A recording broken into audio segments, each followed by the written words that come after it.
Город уже погружался в вечернюю тишину, когда частный самолет Алексея Громова приземлился в московском аэропорту. Серое небо, теплый свет огней вдоль взлетной полосы. Все казалось привычным, но внутри мужчины царило странное беспокойство. Он не планировал возвращаться раньше срока, но что-то в нем не давало покоя. 3 недели назад он уехал в Европу для подписания важного контракта. Все прошло успешно, но радости не было. Алексей был миллионером, владельцем сети отелей, человеком, который привык контролировать все, кроме собственного одиночества.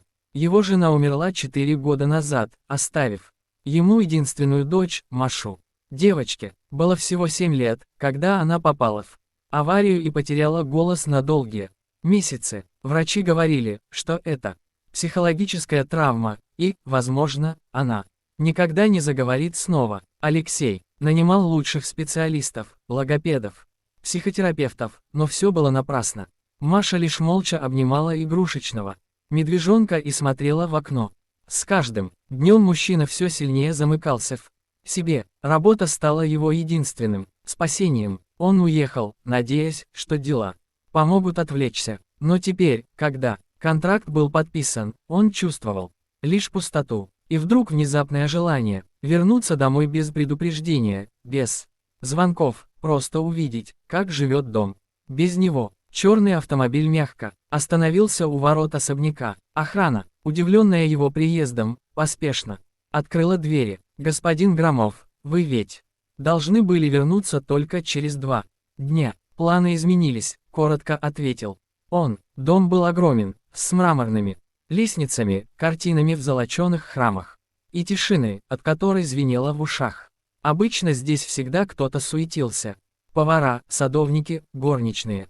Но сегодня царило удивительное спокойствие. Алексей снял пальто, поставил чемодан у входа и пошел по коридору. Откуда-то доносился запах свежего печенья и слабый звук фортепиано, старого, на котором когда-то играла его жена. Он остановился. Фортепиано. Его никто не трогал уже годы. Мужчина осторожно поднялся на 2-й этаж, стараясь не шуметь.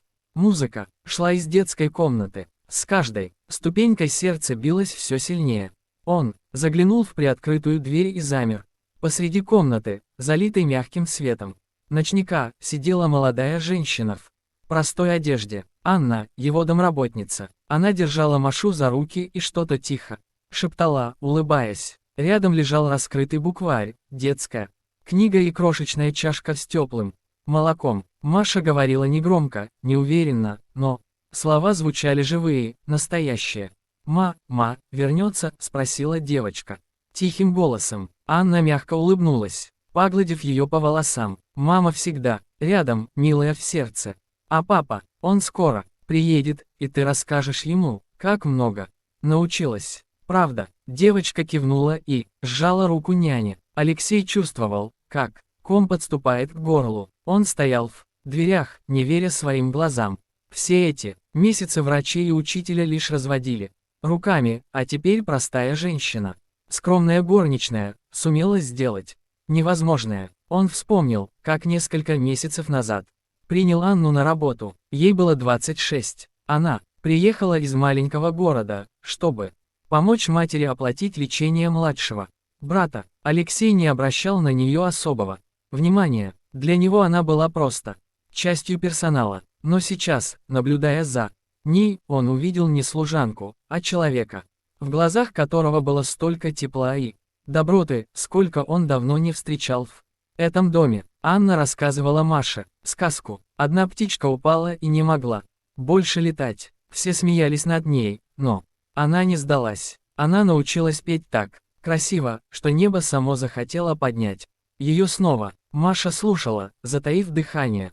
А потом, прошептала она, потом она встретила друга, который помог ей расправить крылья. И в этот момент Алексей понял, что его дочь – та самая птичка, а Анна – тот, кто помог ей снова поверить в себя. Он сделал шаг назад, не желая мешать, но и задел дверную ручку.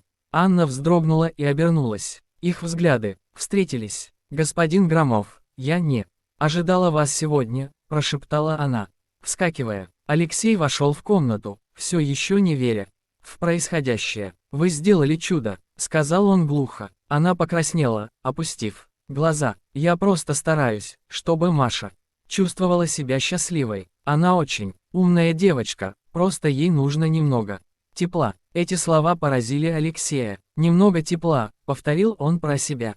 Как же давно он сам его не чувствовал. Маша бросилась к нему, обняв за шею. «Папа», впервые за долгие месяцы ее голос прозвучал ясно и уверенно. Слезы выступили у мужчины на глазах. Он прижал дочь к себе, глядя на Анну. «Спасибо», — тихо произнес он. «За что? За мой дом, за мою дочь и за то, что напомнили мне, что значит жить». Анна молча кивнула. Той ночью Алексей долго не мог уснуть. Он бродил по дому, глядя на теплый свет, исходящий из детской комнаты. С каждым часом в нем росло ощущение, что его жизнь только начинает меняться. Он думал о том, что счастье оказывается не в контрактах, не в цифрах и не в аплодисментах. Счастье – это маленький голос, который произносит папа, и женщина, которая помогла этот голос вернуть. На следующее утро дом казался другим. Солнечные лучи скользили по шторам. В воздухе витал запах свежей выпечки, а где-то на втором этаже слышался звонкий детский смех.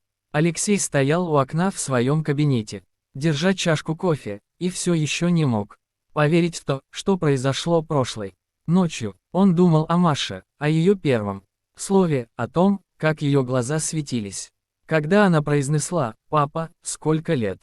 Он мечтал услышать это снова, сколько ночей сидел у ее кровати, не зная, что сказать, и обвинял себя в том, что не смог спасти жену, не смог уберечь дочь от боли. А потом появилась Анна, скромная, тихая, с искренней улыбкой. Она не обещала чудес, просто была рядом. И именно это оказалось самым важным. Когда он вошел в столовую, Маша уже сидела за столом, болтая ногами и что-то весело рассказывая Анне. «Папа, а тетя?» Аня сказала, что сегодня мы будем делать блины, сообщила девочка гордо. Алексей не смог сдержать улыбку. «Тетя, Аня права, но только если она разрешит мне помочь», сказал он мягко. Анна смутилась. «Я не ожидала, что вы захотите готовить, господин Громов. Сегодня я не господин, просто папа», ответил он и достал из шкафа миску. Маша захлопала в ладоши. Такого завтрака этот дом еще не видел. Мука оказалась не только в миске, но и на волосах Алексея, на носу Маши и даже на щеке Анны. Смех наполнил кухню, как когда-то давно, когда его жена была жива. Анна смеялась тихо, искренне, без тени притворства. Алексей смотрел на нее и думал, как много он потерял, гоняясь за тем, что не имеет значения. После завтрака Анна собрала посуду и направилась к выходу. «Я пойду работать в саду, не хочу мешать вам», сказала она. Алексей задержал ее взглядом. «Вы не мешаете, Анна. Наоборот, вы сделали невозможное. Я не могу перестать думать о том, как вам это удалось». Она поставила чашку и посмотрела прямо в его глаза. Маше не нужны специалисты. Ей нужна была душа, тепло, любовь. Иногда детям просто нужно, чтобы кто-то был рядом и не боялся молчать вместе с ними. Эти слова пронзили его сердце. Он понял, что не только дочь нуждалась в тепле. Он сам давно его потерял. «Спасибо вам», – тихо сказал он. «Не благодарите. Я просто люблю детей. Они чувствуют, когда им лгут». Анна вышла, а Алексей остался стоять посреди комнаты, ощущая, как внутри него рушатся стены, которые он строил годами. Вечером случилось то, что стало переломным моментом. В дом неожиданно приехала Вероника, невеста Алексея.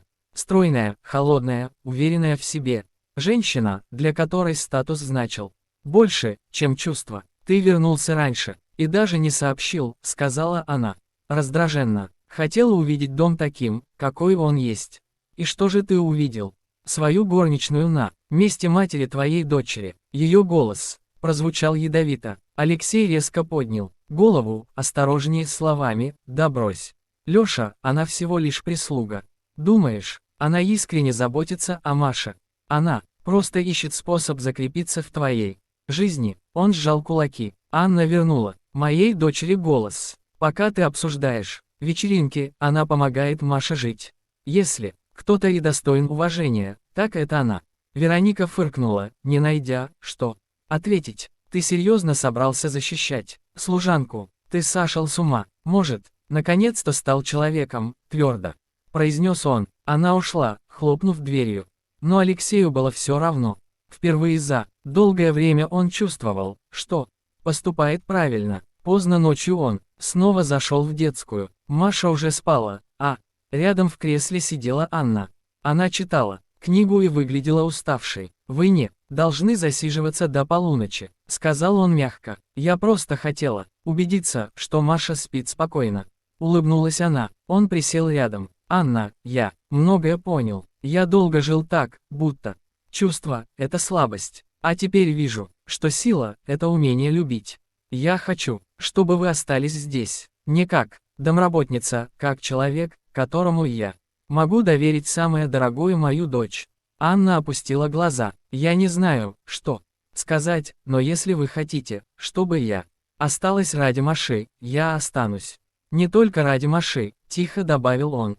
Она посмотрела на него, и в ее глазах отразилась благодарность, а может и что-то большее. Прошло несколько недель. В доме снова звучала музыка. Маша ходила в школу, смеялась, устраивала концерты для отца и Анны. Однажды Алексей стоял у окна, держа в руках старую фотографию своей жены. «Ты бы гордилась ею», – прошептал он. В этот момент вошла Анна, неся чай.